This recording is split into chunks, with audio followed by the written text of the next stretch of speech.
বছরের শুরুর দিন এই 5 জায়গায় জ্বালুন প্রদীপ। ঘরে উপচে পড়বে মা লক্ষ্মীর আশীর্বাদ, টাকা আসবে রাশি রাশি।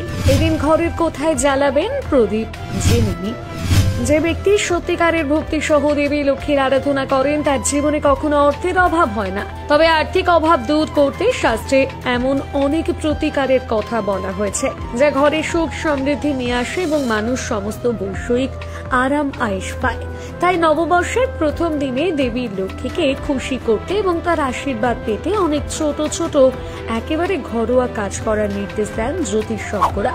তেমনি জ্যোতিষবিদরা জানিয়েছেন, আসন্ন বছরের প্রথম দিনে বাড়ির 5টি বিশেষ স্থানে প্রদীপ জ্বালালে সারা বছর ধরে লক্ষ্মী দেবীর আশীর্বাদ মিলবে। কোথায় কোথায় জ্বালাবেন প্রদীপ? প্রধান ফটো, বাড়ির মূল দরজা যদি পূর্ব দিকে থাকে তাহলে সেখানে একটি প্রদীপ জ্বালাতে হবে।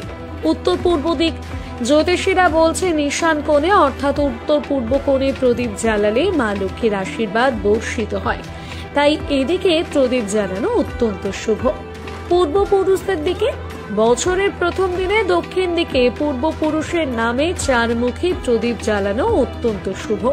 তুলসীতলা, হ্যাঁ, এই গাছে মা লক্ষ্মীর বাস, তাই বছরের শুরুতে সকাল এবং সন্ধ্যায় তুলসীর সামনে প্রদীপ জ্বালানো অত্যন্ত শুভ। বট গাছ, কথিত আছে এই গাছে দেবদেবী এবং পূর্বপুরুষদের অধিবাস থাকে, সেই জন্য বছরের প্রথম দিন বট গাছের নিচে একটি প্রদীপ জ্বালানো অত্যন্ত শুভ। এছাড়া নতুন বছরের প্রথম দিনে ঘরের দেবতাদের উদ্দেশ্যে প্রদীপ জ্বালানো শ্রেয়। কথিত আছে ঘরের দেবতাদের উদ্দেশ্যে প্রদীপ জ্বালালে তাদের বিশেষ আশীর্বাদ পাওয়া যায়।